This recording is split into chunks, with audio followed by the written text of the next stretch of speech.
Together, we can restore our values as a nation of immigrants and as a nation that values immigrants. La vida sin un rumbo, no pido ser aceptado por ti. Solo quiero ser respetado. Yo no escogí la ruta, me pusieron un destino a vivir.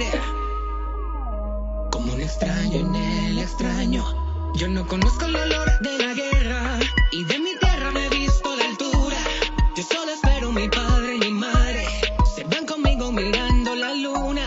Yo no comparto opinión de ideales, pero sí sé que entre los seres humanos hay la costumbre nativa que une. Lo que nos hace luchar es que se vale soñar, es que se vale reír, es que se vale un esfuerzo, es que se vale sufrir, es que se vale soñar.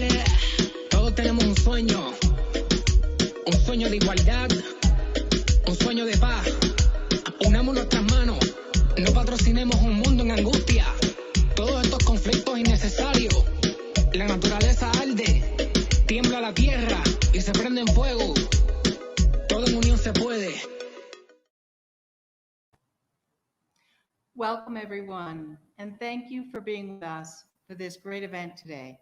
My name is Martha Smith, and I'm very pleased to welcome you, as today we have a program which features Beto O'Rourke, recent candidate for president, Ambassador Roberta Jacobson, Representative Jesus Chuy Garcia from Chicago, and Grisha Rather, Chair of Democrats Abroad, Mexico City. Bienvenidos a todos y gracias por estar con nosotros en este gran evento el día de hoy. Soy Martha Smith y me da un enorme gusto darles la bienvenida a este evento, donde contamos con la presencia de Beto O'Rourke, recientemente candidato para presidente de los Estados Unidos, la embajadora Roberta Jacobson, representante Chuy García de Chicago, y Grisha Rather, Chair de Democrats Abroad, Ciudad de México. There are over 1 million U.S. citizens living in Mexico and more than 32 million Hispanics in the United States who are eligible to vote in the presidential election in 2020. In organizing this event, we are reaching out to all of you, not only to mobilize the vote in Mexico, but also in the United States. At the same time, celebrate Mexico's Independence Day, today, September 16th. Hay más de 1 millón de estadounidenses que viven actualmente en México y más de 32 millones de hispanos que pueden votar en la elección para presidente en los Estados Unidos en 2020. Estamos organizando este evento para movilizar el voto en México, pero también dentro de los Estados Unidos y a la vez hoy celebrar el 16 de septiembre, el Día de la Independencia de México. The main objective of our event is to talk about the importance of voting for Mexico and to mobilize the Spanish-speaking communities in the United States. We are live streaming the event on Democrats Abroad YouTube and Facebook channels. During the event today, there will be volunteers available live to help you register to vote in real time. El objetivo principal de este evento es de comunicar la importancia de votar desde México, pero a la vez intentamos movilizar a mexicoamericanos y otros latinos quienes residen dentro de Estados Unidos. Estamos transmitiendo en vivo en los canales de Democrats Abroad en YouTube y Facebook, y habrá voluntarios disponibles para apoyarles en el registro para votar durante el evento. So let's get started. It's my pleasure to introduce our first guest, Beto O'Rourke. Beto lives in El Paso, Texas. From 2013 to 2019, Beto served as congressman for the 16th Congressional District of the state of Texas. In 2018, he sought the U.S. Senate seat held by Ted Cruz, running a competitive campaign that drew national attention. Despite his defeat, Beto set a record for most votes ever cast for a Democrat in Texas history. In 2019, he launched his campaign for president for the 2020 elections. In November 2019, he announced the end of his campaign before participating in the primaries. Beto O'Rourke vive en El Paso, Texas. Desde 2013 hasta 2019, Beto sirvió como congresista por el 16º Distrito Congresional del Estado de Texas. En 2018 buscó el escaño para el Senado de Ted Cruz, manejando una campaña competitiva que llamó la atención en todo el país. A pesar de su derrota, Beto estableció un récord por los más votos recibidos por un demócrata en la historia de Texas. En 2019 lanzó su campaña para las elecciones presidenciales de 2020, pero anunció el fin de su campaña el 1 de noviembre de 2019 antes de participar en las primarias. Welcome, Beto O'Rourke. Martha, thank you so much. Y buenas tardes a todos que están parte de este evento. Y estoy transmitiendo de mi casa aquí en la comunidad binacional más grande de las Américas. Es posible más grande del mundo, El Paso y Ciudad Juárez. Honored to be with you all. And so grateful, Martha, to you for bringing us all together and for the work that you and your colleagues are doing to strengthen the U.S.-Mexico relationship at an historically trying moment. And you're doing great work. And you're setting the stage for great things to come in the next administration. Also, big thanks to Dan and Pinche Gringo, the best barbecue that you're going to find in Mexico City, who's helping to facilitate the event. I got to meet him briefly as we were getting set up today. And then Roberta Jacobson's going to follow me in a second, the former ambassador to Mexico. She is one of my all-time favorite people on planet Earth and represents the competence and the compassion that we want to get back to when it comes to our relationship with Mexico. She just really stood out for everything that she did for us in America, for our relationship with Mexico, and for these border communities like the one that I live in and represented in Congress. We really had a friend in Roberta, and we're looking forward to getting back to that level going forward. And so glad that Roberta's here as well. I wanted to give you all just briefly and then answer some questions, an overview of the way that I see things in this critically important presidential election from our perspective here in Texas. We are the biggest battleground state in the country. There are 38 electoral college votes here in Texas, and they were last won by a Democratic nominee for the presidency in 1976, 44 years ago. But in every poll that has come out for, I don't know how many weeks and counting, Joe Biden and Donald Trump are within 1 point of each other here in Texas. And that's very good news, in part because pollsters tend to undercount Democratic voters in a state that has long sought to exclude, by force of law, Black voters, Latino voters, voters in communities of color in the state, with some of the most aggressive and onerous voter suppression and voter intimidation laws on the books anywhere. So, for example, Martha pointed out that in 2018, we got within 2.5 points of Ted Cruz. On the eve of that election, every poll in Texas, every national poll looking at Texas, had us down by 8 or 9 points. We outperformed those polls by 6 or 7 points.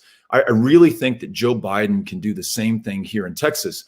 And if, like me, you are concerned that on election night and the days following, as the votes are tallied for the most important election since, I would argue, 1864, to decide the direction and course that this country will take, if you're concerned that Donald Trump will attempt to steal this election or invalidate the results in some states or prematurely declare victory, then the best antidote to that is Texas.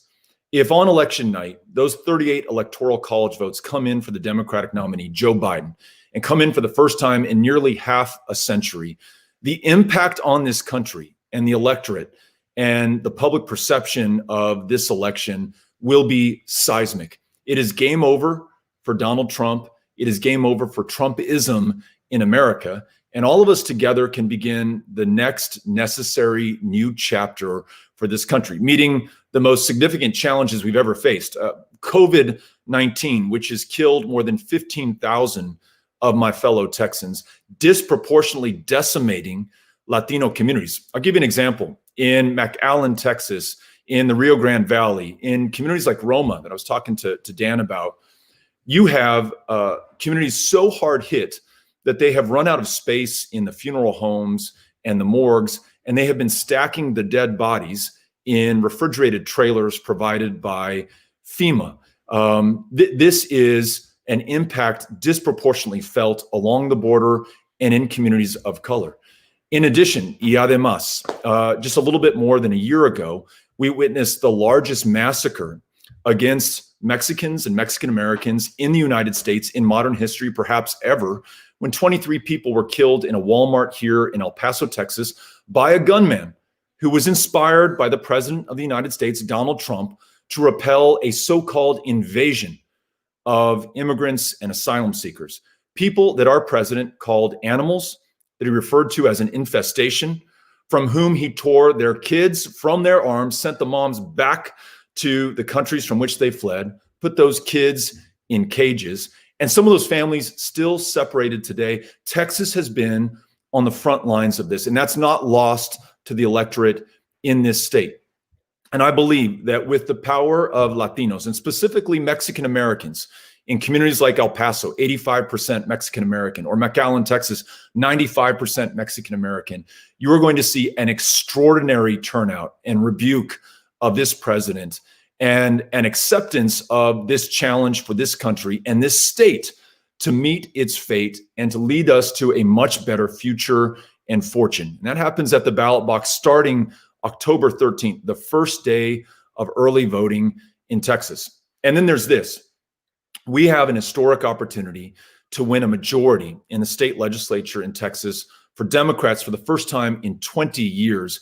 And the reason that is so important is we are the most racially gerrymandered and racially voter suppressed state in the country. We ranked 50th in voter turnout before the historic 2018 election. If we can elect that Democratic majority, they can dismantle that infrastructure of suppression and then move forward on issues like expanding access to health care, confronting climate change before it's too late, reducing gun violence in this state, and enacting an ambitious agenda on criminal justice and policing reform here in Texas.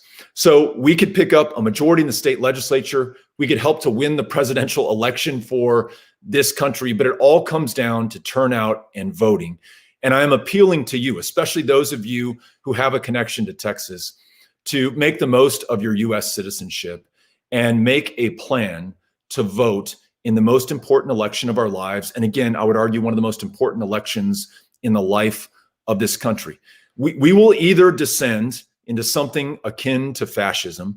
The horrors that we saw along the U.S.-Mexico border will be a preview of what we will see in the second Trump administration. The threat to deport more than 1 million dreamers will come true.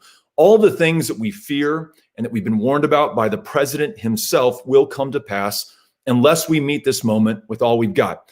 And it is as simple and as easy as voting. But I know how busy everyone's lives are, and I know how complicated things can be. So the best way to approach this is to make a plan and ensure that you're registered, ensure that you are applying for your ballot by mail, your absentee ballot, and ensuring that you understand the rules involved in voting from abroad and the rules specifically in the state that you want to vote in. And then especially for those of you who want to vote in Texas, given everything that is on the line. Last thing that I'll tell you, and some cause for optimism and hope, and the reason I've got a smile on my face despite how dark these days are for our country. We have started an all-volunteer organization here in Texas called Powered by People that seeks to register new voters and then contact existing registered voters to get them to commit to vote here in Texas. Thus far, we have registered more than 80,000 new voters just in the last 3 months, most of them likely Democrats. And then we have made 30 million voter contact attempts by phone, by text, reaching out to those Texans who will decide the outcome of this critically important election. And so we are doing the groundwork necessary to engage with those voters in the time of COVID, where we cannot knock on doors, where we can't hold town hall meetings, where we can't have these big public rallies. We're doing this by phone and text, and we're doing it with thousands of volunteers. So if you want to do more than just voting, and that's the most important thing that you could do, and actually want to help us reach those other voters here in Texas, there's a website. It's poweredxpeople.org.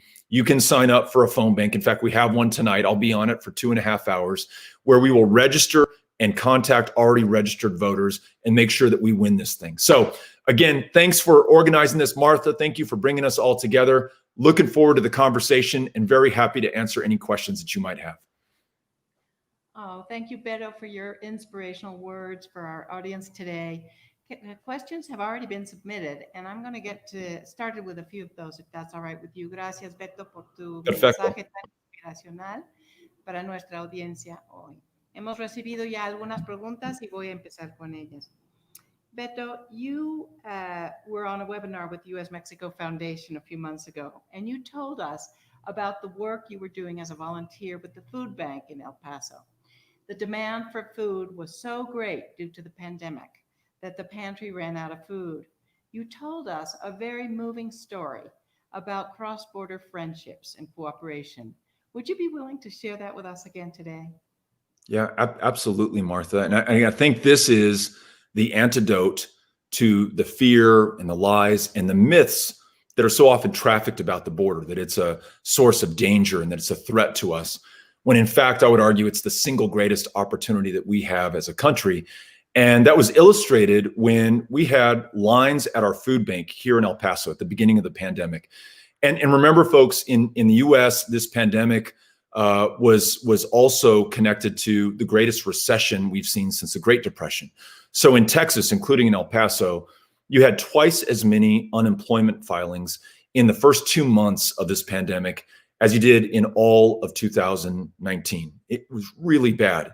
Folks could not feed themselves. And so they were going to our local food bank, and they were waiting in lines that stretched 2, sometimes 3 miles long. You would be in that line for so long that you would get in that line at 2 or 3 in the morning with the hopes that by the end of the next day, you would be able to get that box of food that would hopefully sustain you and your family for a week before you had to repeat the process all over again. Well, we were running out of food here in El Paso, including critically important staples like beans and rice. And we scoured, every warehouse in the United States to see if there was any surplus supply that we could bid on or that we could appeal for. And we came up short. I then reached out to a friend in Ciudad Juarez who works with the economic development organization there in Ciudad Juarez and said, look, here's my problem. I know that you work with some of the suppliers and distributors in Mexico who may be able to satisfy this need. And literally within minutes, he had me on the phone with the people who in their warehouses had the food that could supply and satisfy the demand that we saw here in El Paso, at least for a little while, to get us through a really rough patch before necessary legislation was passed in Congress to fund these food banks like ours here in El Paso. That was Mexico coming to our aid. And I'll tell you one other super quick story, Martha. In 2017, I was running for Senate at the time, and Hurricane Harvey, the most devastating storm to hit the southeastern United States, and one that dumped more rain on the U.S. than we've ever seen in any storm in the history of the United States. Whole towns were destroyed. I went to a city where the fire department literally had just been flattened to the ground by the hurricane, and the volunteer fire department was doing all that they could to serve that community, including with the fact that they also had lost their homes. These firefighters didn't have a home to get back to, and volunteer firefighters from around the country were coming in to try to help. And as we were reviewing the scene, talking to the firefighters, looking at this fire station, up pulls a truck full of firefighters from Mexico who had driven, I think, all the way from Guanajuato with their fire dog in tow, and showed up not speaking a word of English. And I briefly got to serve as a translator between the American firefighters and the Mexican firefighters. But there were no phone lines, by the way, going into this town. So they showed up completely blind, not asking permission, maybe forgiveness after the fact. They just wanted to be there and help their fellow human beings. To me, that is the story of our binational relationship, whether helping this food bank here in El Paso, Texas, helping a destroyed community in the wake of Hurricane Harvey. Mexico has been there for us, as America has been there for Mexico. These are the stories, the necessary stories we must tell each other and tell the rest of the country, lest the lies that we are somehow dangerous or a threat take hold and begin to shape or further shape the public policy that has so harmed our relationship, and especially communities like mine here in El Paso. So, Martha, thanks for bringing that up. Thank you, Beto, for telling us that wonderful story, and of course the one about the firefighters as well. That these are, as you say, these are the stories that we need to get out there and to tell. We have time for one more quick question, Beto. You talked just a moment ago about the power of the Latinos in Texas and how we need to meet this moment with all we've got. Do you have a special message to young people, both in the United States and Americans living abroad at this moment in time? This election will literally decide the rest of your life and the future of this country and every generation that will follow you. So no pressure, folks, right? But this one is on us. No one's going to ride to the rescue. There's no cavalry that will come down and save us if we screw this up. This is the last best chance for the last best hope of earth, to paraphrase Abraham Lincoln. And I very often get asked, how are you going to encourage young people to vote, Beto? And how are you going to encourage young people to get involved, and specifically young Latinos? I'll tell you this, and this is from some pretty involved experience over the last 3 years of traveling to every one of the 254 counties of Texas. We should be following the young Latinos who are taking the lead right now in Texas and really across the country. You name an issue that is important to us: climate change, gun violence, comprehensive immigration reform, the way that we treat asylum seekers at the U.S.-Mexico border, and the mistreatment of those from a country of refugees, asylum seekers, and immigrants. It has been young people, and in my mind, specifically in Texas, young Latinos who have taken the lead on these issues, and they don't have time for excuses or justification for why we can't get this done. They want to see this action happen now, and they are forcing it. And they're forcing it at the ballot box. They're forcing it through record new registrations, and they're also forcing it in the streets of this country when they demand justice for those who are killed by those who are sworn to serve and protect them, as in the case of George Floyd or Breonna Taylor. And they're demanding more of those who are in positions of public trust. And so part of the reason, again, that I'm optimistic and that I'm encouraged is that this isn't a matter of coaxing people to come out and perform their civil duty. It's a matter of the rest of us following the lead that they have provided for us right now. And so I'll tell you, all of us on this call probably have relatives in the US or friends or family or colleagues or classmates that we can reach out to. And in addition to making that commitment and plan to vote from abroad that you are going to do, I think it's so critical that you reach out to those in your life, take inspiration from the young people especially, and then encourage those older folks. I'm about to be 48 years old and older than that, to make sure that they do their part as well. So Martha, I think we are going to be so pleasantly surprised and so happy on election night when we see what Texas does, and specifically Latinos, and then specifically young Latinos for this country. I really think they are going to save America. And I'm so grateful for that. And I'm going to do everything to satisfy my end of the bargain. And that's what we're doing with Powered by People and being on calls like this one. So thank you. You've been so gracious to invite me. And I am just so impressed with the work that you are doing and this team is doing. And I expect big things from everyone on this call, not the least of which is making sure that you vote. Thank you very much, Beto. We know how busy you are, and so your agenda is so packed, as you've told us, and we thank you so much for just, taking the time to be with us today. This is a presidential election that is historical, probably the most historical in our history. Sabemos que tan ocupado estás en estos días. Permíteme agradecer que hayas estado con nosotros para que entendamos mejor las importantes consecuencias de esta elección presidencial. Thanks, Beto. Our next guest is dearly loved in Mexico as she served as U.S. Ambassador to Mexico from June 2016 to May 2018. She previously served as the Assistant Secretary of State for Western Hemisphere Affairs from 2012 to 2016.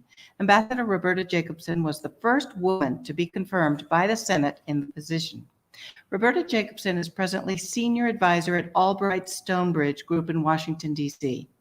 Nuestra siguiente invitada es alguien sumamente querida en México. Sirvió como embajadora de los Estados Unidos a México desde junio 2016 a mayo 2018. Embajadora Roberta Jacobson fue la primera mujer en ser confirmada por el Senado en el cargo. Roberta Jacobson es actualmente asesor senior de Albright Stonebridge Group in Washington. Bienvenida, Roberta. Thank you, Martha. It's so lovely to be here. And thank you also to Democrats Abroad for all the work that you're doing in the getting out the vote and communicating with everyone. And I also want to start with Feliz Día de la Independencia. Viva Mexico. You know, it sometimes seems that every 4 years we're told that this is the most important election in our history. But this time it's true. Your vote is your voice. It's the way you participate in the decisions of your country. Whether you are old or young, whether you are living abroad as a student, or whether you're an expat, whether you're the child of someone born in the United States or you yourself were, it is your right to be able to vote in this election. And you need to do so by going to Vote from Abroad, which is on the screen, and I'll say it a million times, to make sure that you request your ballot, absentee ballot, for this election. Parece que cada 4 años nos dicen que estas elecciones estén los más importantes en nuestra historia, pero esta vez es la verdad. Como sabes, votar hace que tu voz cuenta en las decisiones de la nación. Ni importa si ya seas viejo o joven, expatriata o estudiante en el extranjero, hijo de ciudadano estadounidense o nacido en los Estados Unidos, tiene el derecho de votar en esas elecciones y es muy importante que registrar para votar en votefromabroad.org.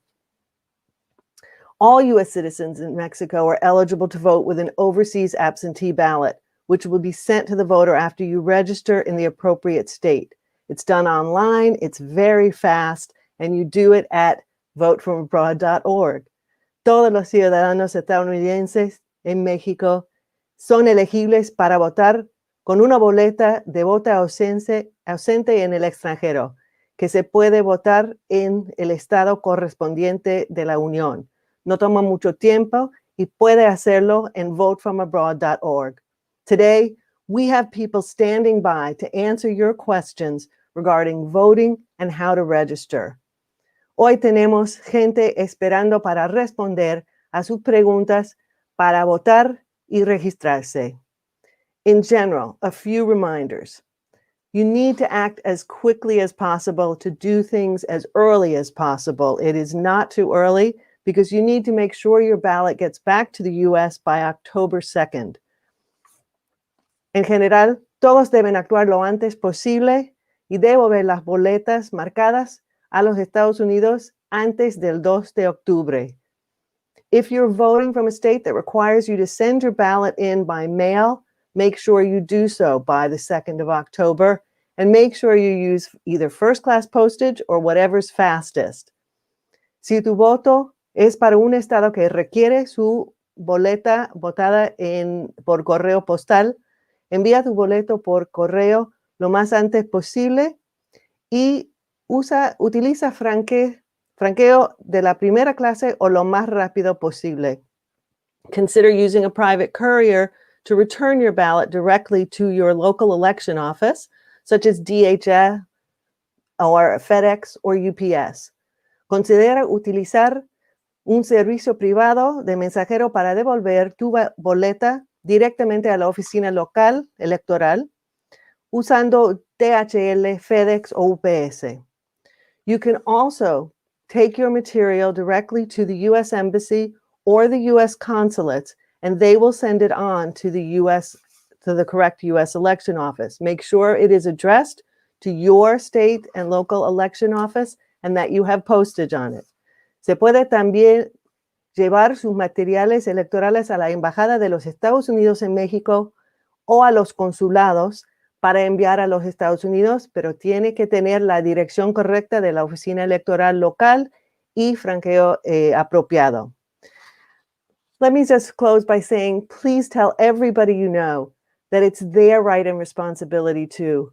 Beto, for whom the feeling is mutual, he is one of the best and brightest that we have seen.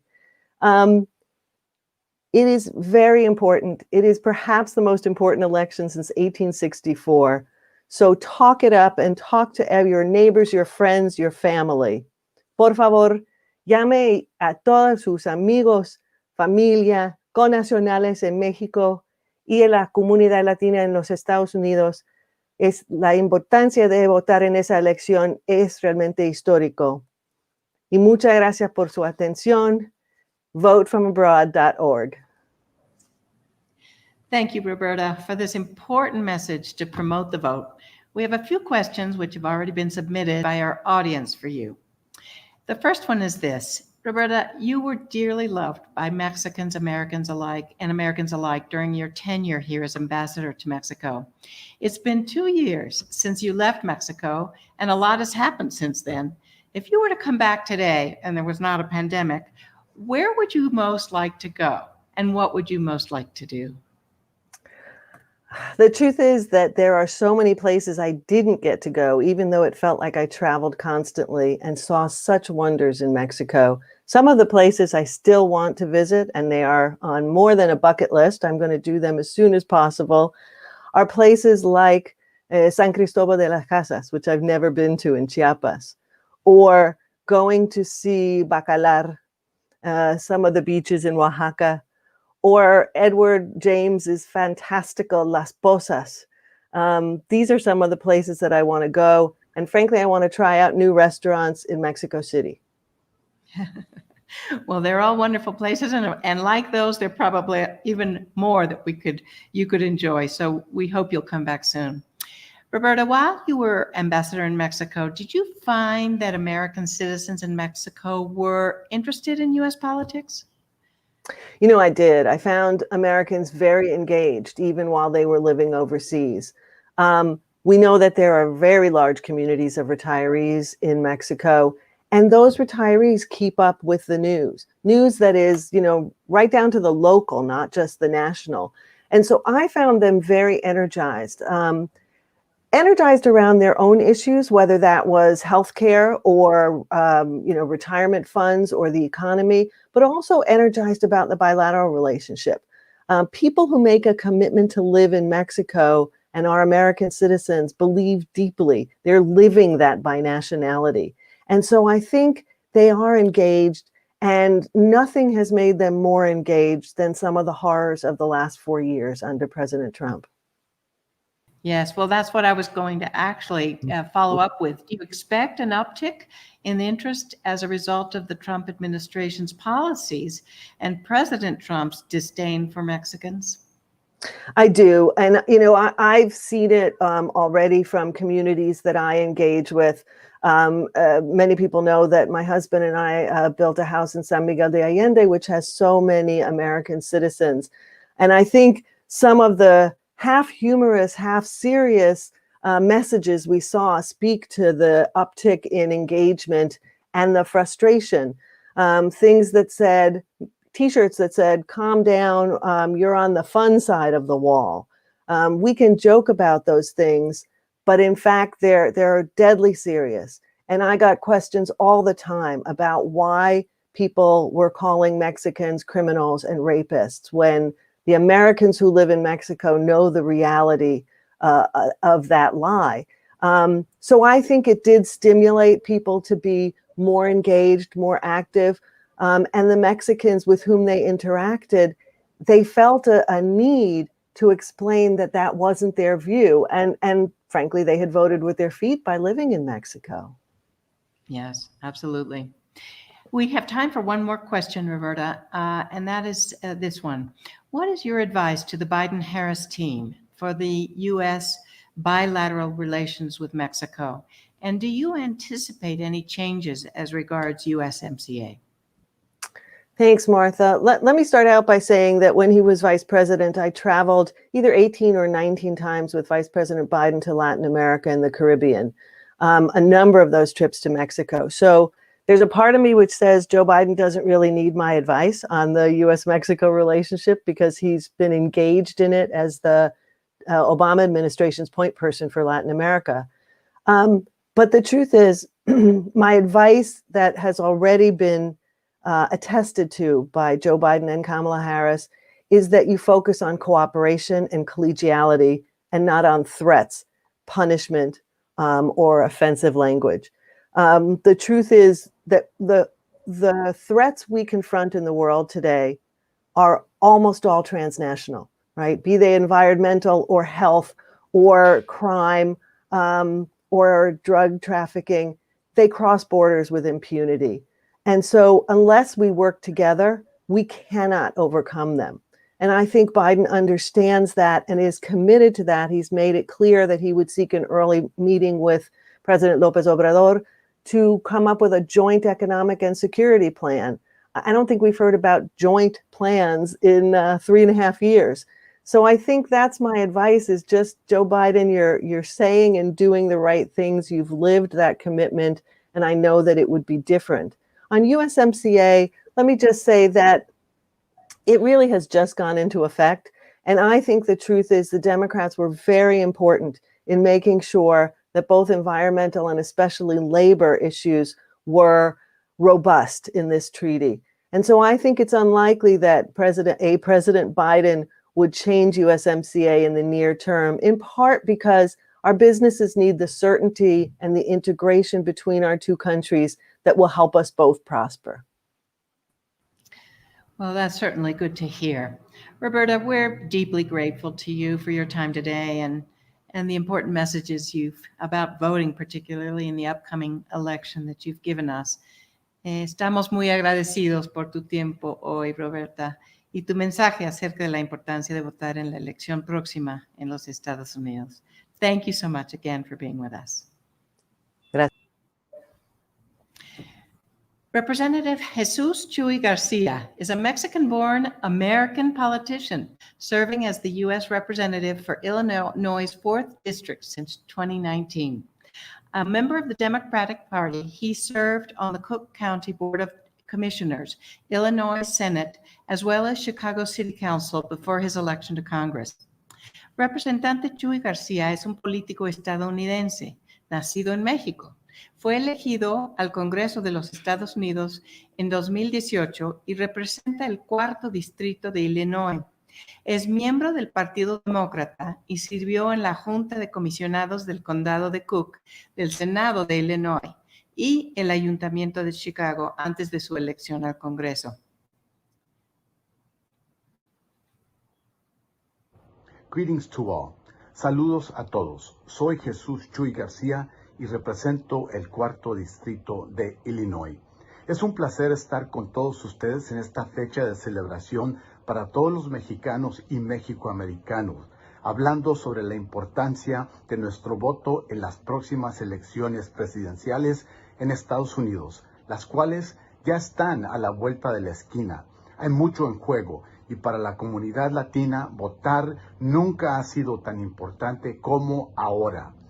Como el primer congresista mexicoamericano del Medio Oeste y como representante de un distrito predominantemente latino e inmigrante, mi entendimiento de lo que significa ser inmigrante es una experiencia personal. Así que la retórica y las acciones del presidente Donald Trump me impactan también de manera personal. Desde el momento en que lanzó su campaña presidencial en 2015, los ataques contra los inmigrantes y particularmente mexicanos han sido parte fundamental del mensaje de Trump. Esta ha sido su estrategia para dividir al país y ganar votos. Las crueles políticas migratorias de Trump han traumatizado y siguen traumatizando a niños y padres, deteniendo a personas indefinidamente y aterrorizando comunidades enteras, con redadas y deportaciones. Este miedo a la comunidad es algo que veo a diario aquí mismo en Chicago. En lugar de sostener pláticas productivas sobre migración, Trump ha tratado de construir un muro ineficaz y ha desplegado a la Guardia Nacional en la frontera y borrando cruelmente la larga tradición estadounidense de acoger a quienes huyen de persecución y hambre. El presidente implementó los protocolos de protección a migrantes que, lejos de protegerlos, han dejado a los solicitantes de asilo varados y en gran riesgo en las fronteras de México, Estados Unidos y México y Guatemala. Verán, yo llegué a Estados Unidos apenas siendo un niño en 1965, junto a mis hermanos y mi madre.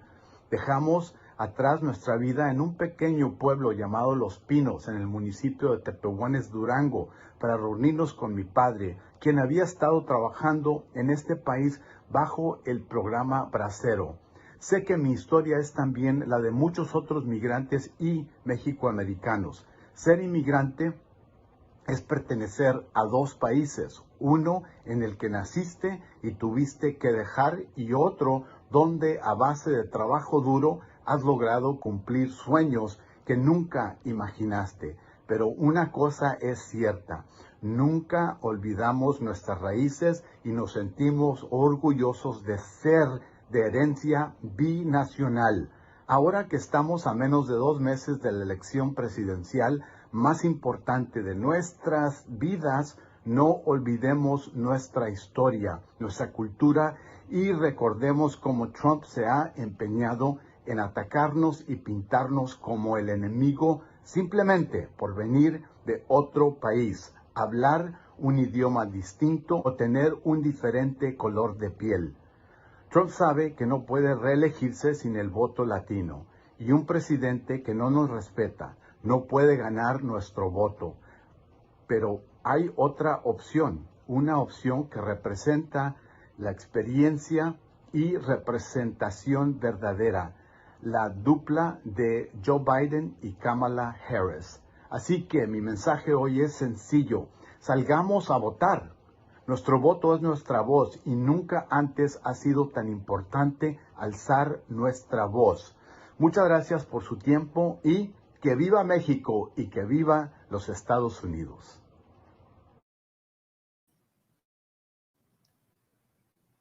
Thank you, Congressman Chuy Garcia, for this moving and very personal testimonial and message to all that it has never been more important than now to raise our voice, that our vote is our voice.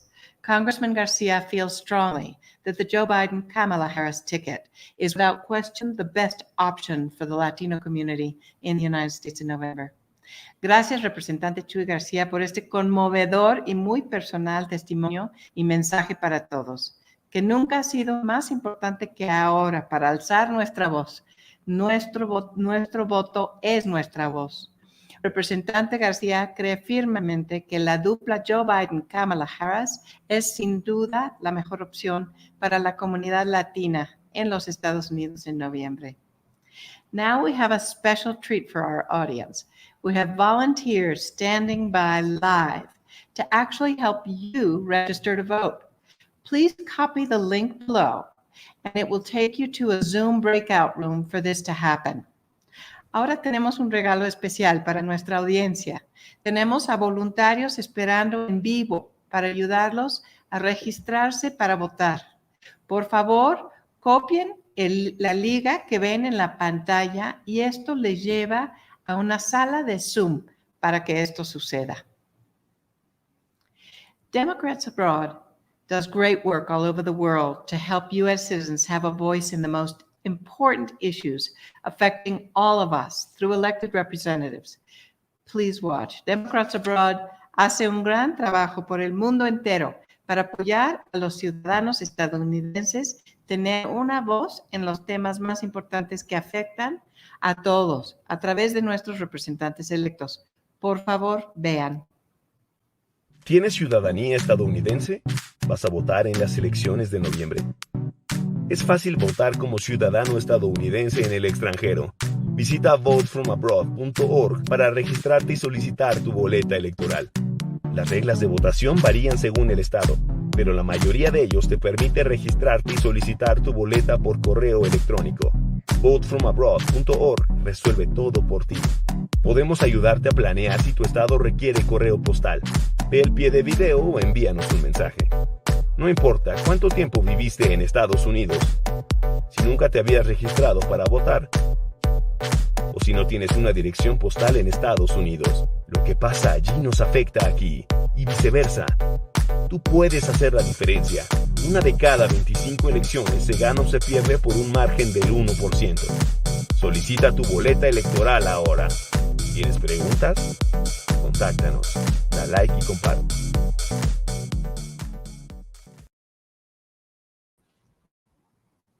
It is indeed a pleasure for me to introduce our next guest, Grisha Rather, Chair of Democrats Abroad Mexico City Chapter. Democrats Abroad is the official Democratic Party arm for the millions of Americans living outside of the United States. Es un placer para mí presentarles a nuestro siguiente invitado, Grisha Rather, quien encabeza el capítulo en la Ciudad de México de Democrats Abroad. Democrats Abroad es el brazo oficial para los millones de estadounidenses que viven fuera de los Estados Unidos. Bienvenido, Grisha.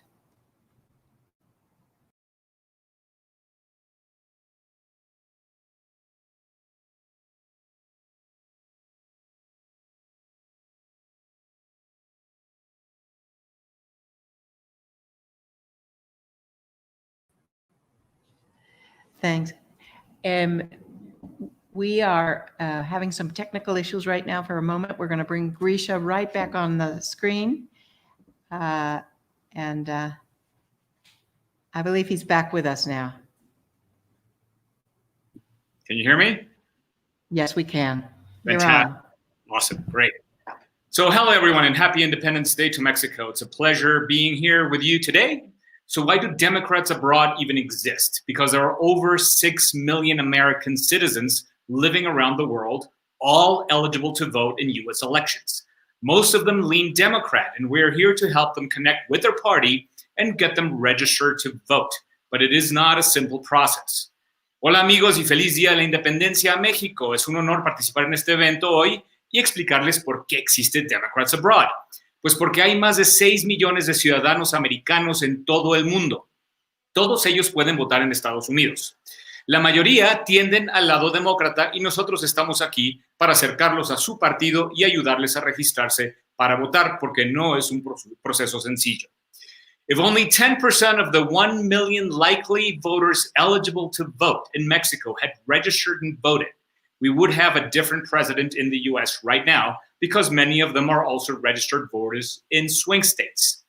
Si tan solo el 10% del millón de posibles electores americanos en México se hubieran registrado para votar en la elección pasada, tendríamos una presidencia completamente diferente, porque además muchos de ellos son ciudadanos de lo que llamamos estados bisagra. But to make this happen, you have to register and you have to vote. You are running out of time as the ballots go out on September 19th. And those ballots have to be sent back ASAP because Trump is doing everything he can to stop them from getting there on time. Pero para poder votar, debes registrarte y debes llenar la boleta y mandarla de regreso. El tiempo se acaba y las boletas se enviarán a los correos electrónicos que tenga registrado el 19 de septiembre. Las boletas se deben enviar de regreso lo antes posible, porque Trump y sus secuaces están haciendo todo lo posible para evitar que tu voto llegue allá y sea contabilizado. Democrats are a very diverse demographic, including people who only speak Spanish, and we need your help in volunteering and making a difference in this election. So join us. Los demócratas somos una demográfica muy diversa, incluyendo a personas que solo hablan español. Y necesitamos tu apoyo como voluntarios para hacer una diferencia en esta elección. Así que únete a nosotros. Muchas gracias. Thank you so much. Thank you, Grisha, for this useful and practical information. You're a great resource for all of us. Gracias por esta información tan útil y práctica para todos. Son ustedes un gran recurso para todos. Now it's time to celebrate Mexico's Independence Day. We have a special surprise to close our program today. A tradition of this Mexican holiday is honoring El Grito de Dolores, known as El Grito, the famous battle cry from September 15, 1810, uttered by Miguel Hidalgo that kicked off the war for independence from Spain. Ahora es el momento de celebrar el Día de Independencia de México. Tenemos una sorpresa para cerrar nuestro programa el día de hoy. Una tradición en este día festivo en México es honrar el grito de Miguel Hidalgo el 15 de septiembre de 1810, que empezó la Guerra de Independencia de España. Welcome to the Mariachi Coyoacán Band, live here from Mexico City. Bienvenidos a los Mariachis Coyoacán, en vivo de la Ciudad de México. Es un bonito tema para Kamala Harris.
El siguiente tema para John Bader.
cielito lindo, los corazones.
Gracias, muchas gracias. Aplauso. Thank you. Gracias. Thank you. Thank you.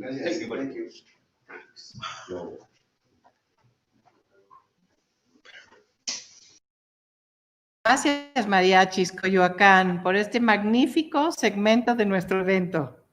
If you have any further questions about voting, please go to joebiden.com, where you will find loads of useful information.